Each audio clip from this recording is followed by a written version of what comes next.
Still, she could see into the apartment buildings that backed up to the hotel, and that was always interesting. In a city with so many different types of people and so much competition, mornings were an even playing field where no one looked good or knew where anything was.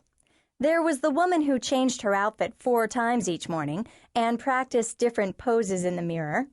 2 windows over, the obsessive-compulsive guy was cleaning all the burners on his stove.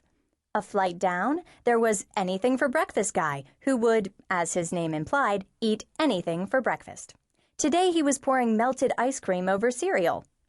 Another neighbor, a woman of about 70, was completely nude on the rooftop patio of the adjacent apartment building.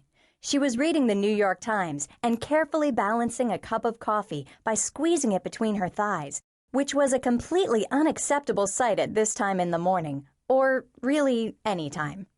Scarlett reeled backward onto her bed. The rap got louder as the shower that had been running underneath it was turned off. The lyric had moved on to, "Got you in Sacco, get me a taco."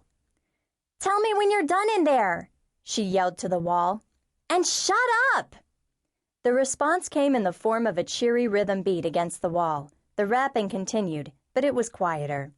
Scarlett had almost nodded back off when her door flew open and her older brother Spencer leapt into her room triumphantly, arms raised above his head, like he'd just won the marathon. His wet hair was standing on end in a post-toweling shake, and his brown eyes were glistening maniacally. "I am finished," he announced.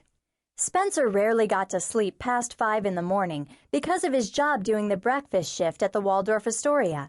Scarlett, who got up at normal person hours, never saw him in his work clothes, the black pants and stiff white dress shirt that elongated and slenderized his already very long and slender frame. As he stood over her bed, dripping water from his still wet head onto her, he looked about 11 feet tall and dangerously awake. Any more than 4 hours of sleep was too much for him. Wake up, he said, giving her a friendly poke on the top of the head with each word. Wake up, wake up, wake up, wake up, wake up. Is this annoying? It looks kind of annoying, but only you can judge. I already saw a naked lady on the roof, Scarlett protested, swatting at his hand and pulling up the sheet to protect herself. I'm damaged. Stop tormenting me. Spencer paused his poking and went to the window. He looked out for a moment as he fastened his cuff buttons, a thoughtful expression on his face. I don't know if you noticed where she's holding that mug, he said, but I'm kind of worried that she might burn herself on the... Scarlett squealed and rolled over, stuffing her face into her pillow. When she looked up again, Spencer was leaning against her bureau, loosely looping a black tie around his neck. I switched shifts to be here this morning, he said. I'm doing the host stand for lunch, which is really, really boring. See the lengths I go to for you? Am I your favorite brother? Favorite and only. Words that warm my heart. Ah, now come on. He shook her blanketed foot as he left the room. We do not get the waffles until you rise. So rise, rise, rise, sister. He continued yelling the words, rise, rise, all the way down the hall. Scarlett slipped out of bed, grabbed her shower basket, and walked to the door. The long cuffs of her blue and white striped pajamas scuffed under her feet, getting trapped under her heels and making her stumble. It was even hotter in the 5th floor hallway, which didn't even have a dysfunctional air conditioner to cool it. As soon as she stepped out of her room, Scarlett had her second sibling encounter of the day. Her little sister Marlene had also just stepped out into the hall, answering the call of the waffle.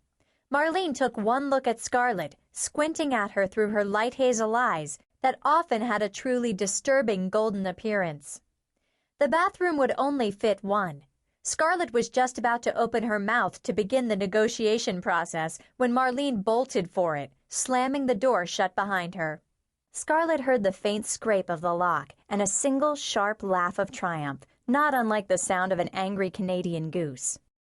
It was 8:03 in the morning, and it was Scarlett's 15th birthday. At 8:15, unshowered, one curl still poking her eye, Scarlett got into the ancient Art Deco elevator. She pulled the gate shut, the outer doors closed, and the elevator